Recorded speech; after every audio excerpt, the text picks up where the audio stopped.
Hello everyone, welcome back to my channel Sarika's creative hub. दोस्तों, आज मैं आपके साथ शेयर कर रही हूँ अपनी मधुबनी पेंटिंग, जिसे कि मिथिला पेंटिंग भी कहते हैं। और दोस्तों, इस आर्ट में ब्राइट कलर, बोल्ड आउटलाइन और नेचर इंस्पायर्ड डिजाइन यूज होते हैं। और आज मैं बनाने जा रही हूँ राधा कृष्ण की पेंटिंग। ये पेंटिंग दोस्तों love, devotion and divine bond को रिप्रेजेंट करती है।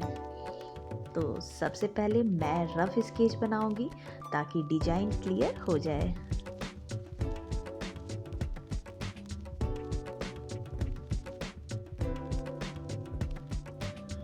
मधुबनी पेंटिंग बिहार के मिथिला क्षेत्र की एक विश्व प्रसिद्ध पारंपरिक लोक कला है।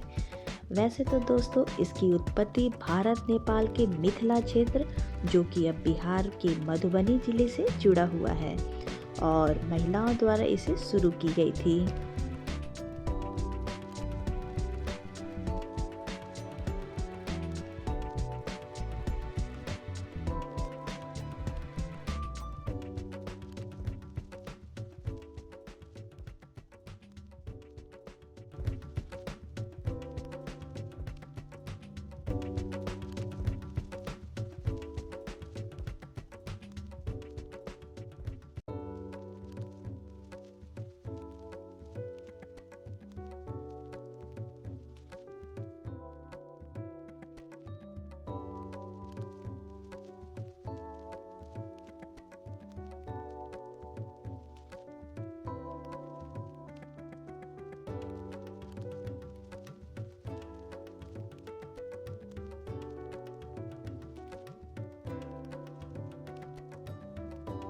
अब हमारा ये राधा कृष्ण का रफ स्केच रेडी हो गया है। तो दोस्तों, अब हम इस पर पेंटिंग करना स्टार्ट करेंगे। तो मैं यहाँ पर लेमन येलो कलर का एक्रेलिक पेंट यूज कर रही हूँ बैकग्राउंड के लिए। वैसे दोस्तों, मधुबनी पेंटिंग में पारंपरिक रूप से प्राकृतिक रंगों का इस्तेमाल किया जाता है, जैसे कि हल्दी से पीला रंग, नील से नीला रंग, पीपल की छाल और फूलों के रस से लाल रंग, पत्तों से हरा रंग और गाय की गोबर व कालिक से काला रंग। और दोस्तों, आज के समय में लोग इसकी जगह पर एक्रेलिक रंगों का भी प्रयोग करते हैं।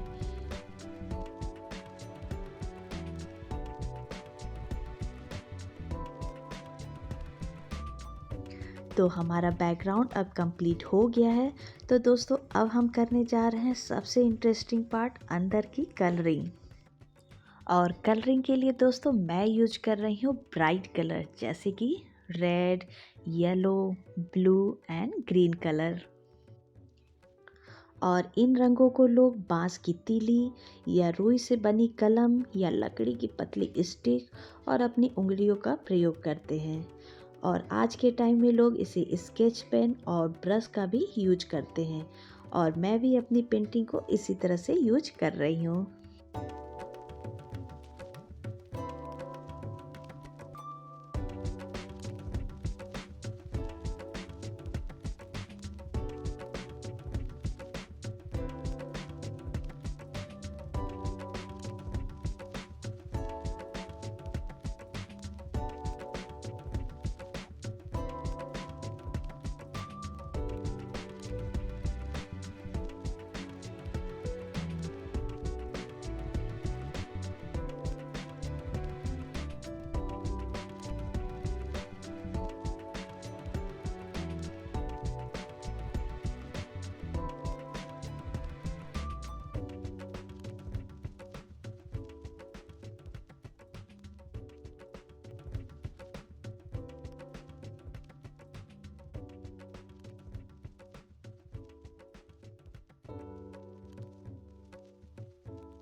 अब मैं ब्लैक मार्कर से सारी आउटलाइन को डार्क कर रही हूँ।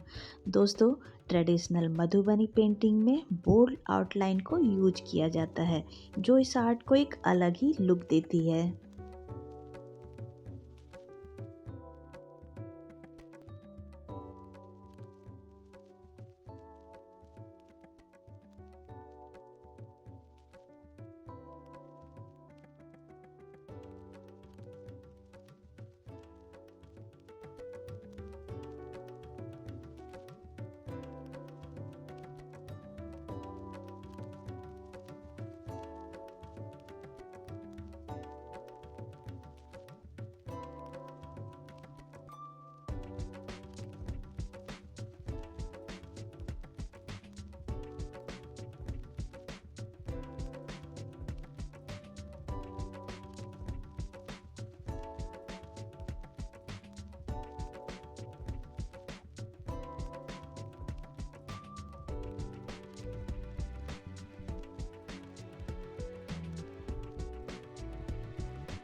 तो ये मेरी राधा कृष्ण की मधुबनी पेंटिंग कंप्लीट हो चुकी है। दोस्तों, अगर आपको वीडियो पसंद आए तो लाइक, शेयर और सब्सक्राइब ज़रूर करें। तो दोस्तों, मिलती हूँ आपसे नेक्स्ट वीडियो में एक और इंटरेस्टिंग पेंटिंग के साथ। तब तक के लिए take care and bye bye.